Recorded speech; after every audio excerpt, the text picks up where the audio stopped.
ॐ अज्ञानतिमिरान्धस्य ज्ञानञ्जनशलाकया चक्षुरुन्मीलितं येन तस्मै श्रीगुरुवे नमः। हरे कृष्ण। भगवद गीता अध्याय 18 श्लोक संख्या 11। न हि देहभृता शक्यं त्यक्तुं कर्माण्यशेषतः यस्तु कर्मफलत्यागी स त्यागीत्यभिधीयते। निसंदेह किसी भी देहधारी प्राणी के लिए समस्त कर्मों का परित्याग कर पाना असंभव है, लेकिन जो कर्म फल का परित्याग करता है वह वास्तव में त्यागी कहलाता है। इसके पहले हमने सुना कि सतोगुण में स्थित बुद्धिमान त्यागी जो ना तो अशुभ कर्म से घृणा करता है ना ही शुभ कर्म से लिप्त होता है, वह कर्म के विषय में कोई संशय नहीं रखता। तो हम समझ रहे थे कि अशुभ और शुभ क्या है, उसके बारे में हमने चर्चा करी। अब भगवान बता रहे हैं कि निसंदेह किसी भी देहधारी प्राणी के लिए समस्त कर्मों का परित्याग कर पाना बड़ा मुश्किल है ना, क्योंकि चेतन और अचेतन, मृत और जीवित में यही अंतर है कि जीवित में चेतना इन इट सेल्फ मीन्स, चेतना किसको कहेंगे? देखिए, कोई आदमी मरा है कि जिंदा, आप देखते हैं ना, नाक के नीचे से हवा आ रही है कि नहीं, आप कई बार हाथ लगाते हैं, दिल में धड़कन, हाथ लगाते हैं, यहाँ पर नब्ज धड़क रही है कि नहीं धड़क रही है, कुछ हिल रहा है, कुछ चेतन है, तभी तो पता चलता है कि आदमी जिंदा है। हाँ, तो चेतना का मतलब ही यही है कि कुछ हलचल होगी। इसीलिए हमारी परंपरा निर्विशेषवाद, ब्रह्मवाद या ब्रह्म ज्योति को नकार देती है। क्योंकि वो इसलिए नकारती है क्योंकि एक व्यक्ति है, आप सबने एक्सपीरियंस किया होगा, हम बीमार पड़ते हैं तो हम हॉस्पिटल में चले जाते हैं कई बार, और हॉस्पिटल के एक कमरे में, एक जरा से कमरे में, एक छोटा सा कमरा होता है, एक बेड में एक ही तरफ की खिड़की, वही नज़ारा देखते देखते हम पक जाते हैं। जबकि फुल बेड रेस्ट मिलता है, रिश्तेदार आ रहे हैं, सब आ रहे हैं, अपने भी आ रहे हैं, पराए भी आ रहे हैं, दोस्त तो आ ही रहे हैं, दुश्मन भी आ रहे हैं, है ना। कई बार ऐसा होता ही है, क्योंकि ऐसे में आ ही जाता है हर कोई आपको पूछ रहा है। जो कभी नहीं पूछते थे वो भी आपको बेड में ला के दे रहे हैं। मान आपके बच्चे आपको पूछते नहीं थे, बच्चे भी कह रहे हैं पिताजी कुछ लाऊं, फल खाएंगे आप, हाँ, सब पूछ रहे हैं, लेकिन फिर भी आनंद नहीं आ रहा है। फिर भी हमें नहीं, घर जाना है, नहीं रहना यहाँ पर। क्यों नहीं रहना? सारी दुनिया के आराम मिल रहे हैं, सब कुछ मिल रहा है, फिर भी आदमी रहना नहीं चाहता है, क्योंकि वहाँ पर इनएक्टिविटी है, अचेतन है व्यक्ति, काइंड ऑफ कुछ कर नहीं सकता। उसी तरह से ब्रह्म ज्योति में व्यक्ति कुछ कर नहीं सकता है। हाँ, ब्रह्म ज्योति में केवल लीन हो जाना इज़ नॉट गुड। इसलिए प्रभुपाद ने हमें ये सिखाया कि बेहतर है कि हम गोलोक में जाएं, भगवान के धाम में जाएं और भगवान के साथ लिप्त लीलाओं में प्रविष्ट हों और कुछ ना कुछ करते रहें, बहुत कुछ करते रहें। श्रीमद् भागवत में पढ़ता है कि भगवान, पढ़ते हैं हम लोग कि भगवान क्या क्या करते हैं अपने सखाओं के साथ, माता पिता के साथ, गोपियों के साथ, निरंतर वहाँ कुछ ना कुछ चलता रहता है। इसलिए activity is the symptom of life. इसलिए यहाँ पे बताया जा रहा है कि जब तक लाइफ है तब तक हम कर्मों का परित्याग नहीं कर सकते। इसलिए श्रील प्रभुपाद बोलते थे कि बुरा मत देखो, बुरा मत बोलो, बुरा मत करो, कहो, is not practical in the sense कि मुंह में पट्टी बांध दो, कानों में पट्टी बांध दो, आँखों में पट्टी बांध दो, कानों में रुई डाल दो, इज़ नॉट प्रैक्टिकल। बिकॉज आँखें बनाई गई हैं देखने के लिए, उनको बंद कर देना उचित नहीं है, क्योंकि ज़्यादा दिन तक हम बंद नहीं कर पाएंगे।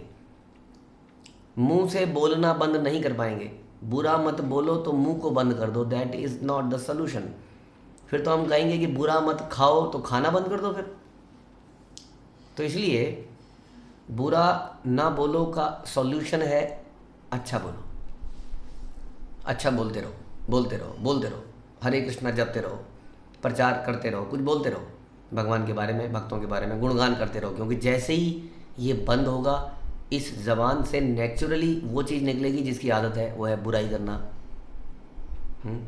कंट्रोवर्शियल इश्यूज में घुस जाना, वहाँ इसका दिमाग तुरंत चला जाएगा। इसलिए सॉल्यूशन प्रभुपाद ने बताया, बुरा मत देखो इज़ नॉट गुड, भगवान को देखो, भक्तों को देखो, शास्त्रों को देखो, डीटीज को देखो। वैसे ही बुरा मत सुनो का बताया, गीता सुनो, भागवत सुनो, हाँ, भजन सुनो। This is a practical way. इसलिए यहाँ पर बता रहे हैं कि कोई भी व्यक्ति कर्मों का परित्याग कर ही नहीं सकता है, दिस इज़ नॉट पॉसिबल। कोई व्यक्ति अगर समाज में मतलब गंदगी है, अब मैं घर में बैठ जाऊँगा, मैं कुछ नहीं करूँगा क्योंकि जो करता हूँ वहाँ गंदगी है, गलत है। इसलिए बता रहे देहदारी के लिए समस्त कर्मों का परित्याग कर पाना असंभव है। या अगर हम इसको ये भी कहें कि कोई व्यक्ति इतना उन्नत हो गया कि वो कर्मों को त्याग दे और भगवान के चिंतन में बैठ जाए, ये भी पॉसिबल नहीं है। ऐसा भी हमने देखा कि विश्वामित्र चिंतन में बैठे हैं लेकिन चिंतन में बैठ नहीं पाए। सौबरी मुनि मुनि भी चिंतन में बैठे थे पानी के नीचे, लेकिन किसी मछली को विहार करते देख के उनके अंदर चेतना इच्छाएं जागृत हो गई। यानी कि यदि हम कर्मों का भी त्याग कर दें, माना सकाम कर्मों का त्याग कर दें और चिंतन में लग जाएं, तो वो भी पॉसिबल नहीं है, क्योंकि चिंतन करना बड़ा मुश्किल है, खासतौर पे इस युग में। इसलिए कहते हैं कि इस युग में मेडिटेशन प्रोसेस बिल्कुल अनप्रैक्टिकल है। शास्त्र बता रहे हैं कि meditation is not the solution of this yuga. ये बहुत सारे लोग भ्रमित कर रहे हैं हम सबको, मेडिटेशन के नाम पर, ध्यान के नाम पर ध्यान केंद्र खोल रहे हैं, ध्यान केंद्र ध्यान केंद्र ध्यान केंद्र। This is not practical way. हम एक जगह पर गए थे पहाड़ों में, उसने एक ध्यान केंद्र खोल रखा था, उसमें बैठने की बड़ी अच्छी जगह थी, सामने हिमालय दिखाते थे, कहते देखो हिमालय देखो। अब बाद में हम लोग वहाँ जब करने लगे बैठ के, हालांकि आवाज़ क्यों आती है आप लोगों की, हल्ला नहीं होना चाहिए। हाँ, ऐसी कई मंदिर हैं दिल्ली में, कई जगह पे भारत में, अंदर जाओ बैठ जाओ, चुप एकदम चुप बैठ जाओ। हाँ, मतलब बोलना नहीं है, बोलना ना बोलिए, पिन ड्रॉप साइलेंस। अब जब आदमी पिन ड्रॉप साइलेंस करेगा तो मैं अपनी बात बता रहा हूँ, मेरे को तो 5 मिनट पिन ड्रॉप साइलेंस बैठा दो कि मैं तो सोने लग जाऊँगा, थोड़ी देर में वहाँ आवाज़ आने लग जाएगी। आप किसको सोते बेचारे किस को चुप कराओगे, सारे खराटे मार रहे होंगे वहाँ पर। इतना स्ट्रेस है दुनिया में, और वो जब खराटे मार के निकलेगा ना बाहर, क्या मज़ा आ गया भाई साहब, मज़ा आ गया, क्या बढ़िया जगह है, यहीं आऊँगा मैं। उसको बिविल्डर कर दोगे आप। संसार यही कर रहा है, सुला दे रहा है आदमी को, सुला के रेस्ट मिल रहा है, क्योंकि सोने की समय नहीं मिल रहा ना उसको। घर जाता है तो सोता नहीं है, टीवी देखता है। टीवी देखने से वो सोचता है रिलैक्स हो रहा हूँ, मेरा दिमाग रिलैक्स हो रहा है, उससे भारी हो जाता है सर। हाँ, अब सोए, वो सोचता कुछ कर लूँ, हाइपर एक्टिव है ना, रजोगुण में है, इसलिए वो सो नहीं सकता है, इसलिए वो टीवी देखता है। इसलिए कोई अगर उसको ऐसी जगह में बैठा देता है जहाँ पर मेडिटेशन करना है, मेडिटेशन करने के लिए क्या करना है, ध्यान लगाना है। किस पे ध्यान लगाए सर, शून्य पे ध्यान लगाओ, शून्य पे। विचारों को शून्य कर दो। क्यों? क्योंकि विचार गलत हैं, विचारों को शून्य, बिल्कुल वैसे ही जैसे हम बोलते हैं ना, बुरा मत देखो आंखों में पट्टी मार, लोग कहते हैं विचारों को शून्य कर दो। अब कैसे विचार, मेरे को तो नहीं लगता है पॉसिबल है कि विचारों को शून्य किया जा सकता है। उसको काम ध्यान लग जाएंगे, अगले दिन की टू डू लिस्ट बनाने लग जाएगा, कल ऑफिस में मीटिंग है, यहाँ पर, यहाँ इस इन्वेस्टर से मिलना है, यहाँ पर इससे मिलना है, यहाँ पर स्कूल में फीस देनी है, ये देनी है, वो दिमाग में उसके कई काम चलने लग जाएंगे, या फिर वो सो जाएगा। इसलिए ये चिंतन मेडिटेशन इस युग के लिए नहीं है। इसलिए भगवान कह रहे हैं किसी भी देहधारी के लिए, प्राणी के लिए समस्त कर्मों का परित्याग करना मुश्किल है, इसलिए ऐसा कुछ मत करिए। फिर क्या करें? आप ही तो कहते हैं कि कर्म करोगे तो कर्म का फल मिलेगा, रिएक्शन मिलेगा, दोबारा जन्म लेना पड़ेगा, अच्छा कर्म को भोगने के लिए भी संसार में दोबारा आना पड़ेगा, तो मैं करूं क्या फिर? इसलिए बता रहे हैं कि कर्म के फल को त्याग दो। कर्म करने की हैबिट है ना आप लोगों को, कर्म करो। हाँ, या तो इसमें 2 सॉल्यूशन है। श्रील प्रभुपाद ने बोला भगवान के लिए कर्म करो, वेरी वंडरफुल थिंग। भगवान के लिए इतने कर्म हो सकते हैं कि लोग रिटायर होते हैं इस्कॉन में आकर, और रिटायरमेंट से पहले जितना काम कर रहे थे उससे 4 गुना काम करते हैं। कर्म कर रहे हैं भगवान के लिए, दिमाग समय नहीं है कुछ उटपटांग सोचने के लिए, भगवान के लिए कर्म करो, प्रीचिंग एक्टिविटी करो, कहीं पर पुस्तक बांटो, कहीं पर मंदिर के लिए धन एकत्रित करो, कहीं पर लोगों को प्रीच करो, अलग अलग लोगों को, कहीं पर प्रसाद को बांटो। बहुत काम है, अनेक काम है। प्रचार करने के अलग तरीके निकाले जा रहे हैं आजकल समाज में, उसमें लगो, print media, online media, YouTube, ये वीडियो वो वीडियो तरीके, तो इसमें आदमी एंगेज रहता है इस प्रकार से। तो या तो वो ये करे, this is the best thing to do, भगवान के लिए कर्म करना। श्रील प्रभुपाद बोलते हैं कि चैंटिंग पूरे दिन करी जा सकती है, I know that chanting is the असेंस, but हमारी ऐसी पोजीशन नहीं है कि हम पूरे दिन चैंटिंग करें। इसलिए आप लोग 2 घंटे चैंटिंग करो सवेरे, बाकी समय भगवान की सेवा में लग जाओ। That is what Prabhupada says, कि भगवान के लिए कर्म करना हम जैसे लोगों के लिए ज़्यादा उचित है, क्योंकि हम लोग ज़्यादा ध्यान वगैरह नहीं कर सकते हैं। यदि हम ऐसा ना कर पाएँ तो यहाँ बता रहे हैं कर्म फल को त्याग दो। हाँ, यानी कि उससे जो अर्जित हो रहा है उसको भगवान को दे दो। तब वो हमने अपने लिए नहीं किया, ऑल्दो हमने किया, कुछ तो किया, भगवान के लिए माना नहीं किया था, लेकिन फिर भी यदि कर्म के फल को ही त्याग देगा तो त्यागी हो गया यार वो तो। हाँ, सही में हमारे ऐसे कई सारे सन्यासी थे प्रारंभ के दिनों में, जो हम जानते, कई बार डिस्कस करते हैं कि कई ऐसे सन्यासी थे जिन्होंने टैक्सी चलाई। सन्यासी टैक्सी ड्राइवर का भी सुना आपने? सन्यासी टैक्सी ड्राइवर, हाँ, विदेशों में उन्होंने टैक्सी ड्राइव करी, उससे जो अर्निंग हुई उससे उसको शिला प्रभुपाद को दे देते थे शाम को, प्रभुपाद मंदिरों का निर्माण के लिए, पुस्तकों को छापने के लिए। ये है, कर्म तो किया, सन्यासी ने किया, लेकिन कर्म के फल को त्याग दिया। हाँ, शिला प्रभुपाद ने अपने शिष्यों की शादी कराई जैसा वो बोल रहे थे, हाँ, लेकिन उनके लिए कराई, अपने लिए नहीं कराई।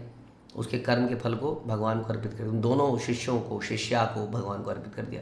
इस प्रकार से जो भी हम कर रहे हैं यदि वो भगवान को अर्पित करते चलेंगे तो यहाँ क्या बता रहे हैं, वह वास्तव में त्यागी कहलाता है, वही वास्तव में त्यागी है। ये हमने थोड़ी दिनों में हमने ये समझा कि कर्म को त्याग देना त्याग नहीं हो सकता, जरूरी नहीं है। जैसे हमने चर्चा भी करी थी कि बंदर कर्म को त्याग देता है, घर को त्याग देता है, कपड़ों को त्याग देता है, लेकिन बंदरिया के पीछे पीछे जाता है तो वो त्यागी नहीं है। यहाँ पर हम बता रहे हैं अर्जुन ने कर्म को नहीं त्यागा। हाँ, भगवान एक तरह से बता रहे हैं अर्जुन को कि तुम कर्म को मत त्यागो अर्जुन, युद्ध करने से मना कर रहे हो, लेकिन इस कर्म का फल जो आएगा ना उसको मुझको दे देना। जो राज्य तुम चलाओगे वो मेरे अनुसार चलाना, जैसा मैं बोलूँगा उसी तरीके से राज्य चलना चाहिए, हाँ, ताकि वहाँ पर धर्म की स्थापना हो सके। तो इस प्रकार से अर्जुन ने बाद में इसको एक्सेप्ट किया। प्रभुपाद कह रहे हैं कि इस तरीके से यदि कोई कार्य करे तो अपने अपने कारखानों में, कार्यालयों में, अन्य स्थानों में कठिन श्रम भी करे और जो कमाए उसको संघ को दे दे तो व्यक्ति सन्यासी है। ऐसा महात्मा व्यक्ति वास्तव में सन्यासी है। काम करने वाले सन्यासी बताए प्रभुपाद ने। हमने तो ऐसे सन्यासी सुने थे जो केवल हमारे घर में कुछ मांगने आते थे, झूले में झूला लटक के भारी हो जाता था, लेकिन घर नहीं जाते थे। वो झूले को भरते रहते थे, फिर शाम तक खाते थे उसको बना के, अगले दिन फिर मांगने चलते थे, भजन नहीं करते थे। ऐसा कैसा सन्यासी तो भगवान का भजन न करे। सन्यासी तो आदमी इसलिए बनता है ताकि भजन कर पाए, समय ज़्यादा मिले। उसका पूरा समय तो भीख मांगने में निकल गया। हाँ, हम यहाँ पर क्या देख रहे हैं, प्रभुपाद ने ऐसे सन्यासी बनाए जो कि दिन रात काम करते हैं लेकिन उसके फल को भगवान को दे देते हैं। ऐसे कठिन श्रम करते हैं और जो कुछ कमाते हैं उसे संघ को दान दे देते हैं। ऐसा महात्मा व्यक्ति वास्तव में सन्यासी है और संन्यास में स्थित होते हैं। यहाँ स्पष्ट रूप से बताया गया है कि कर्म फलों का परित्याग किस प्रकार और किस प्रयोजन के लिए किया जाए। ये भी बड़ा इंपॉर्टेंट है। ये ऑलरेडी हम सुन चुके हैं 17वें अध्याय में। ये दान किस प्रकार का किया जाए, किस प्रकार का त्याग, किसको त्याग किया जाए, ये भी बड़ा इंपॉर्टेंट है। भगवान बोलते हैं यद करोसी यद जोहोसी यद ददासी यद अश्नासी यद ददासी यद तपस्वी कौन्तेय तत्कुरुष्व मदर्पणम, मुझे अर्पित करो, भगवान कहते हैं। हाँ, क्योंकि अहम बीज प्रदापिता, मैं ही तो हूँ बीज देने वाला, तुम्हारा परम पिता। इसलिए कर्म फल को भगवान को त्यागना असली त्याग है, न कि कर्म को त्याग देना। हरे कृष्णा। श्रील प्रभुपाद की जय, भगवद गीता की जय।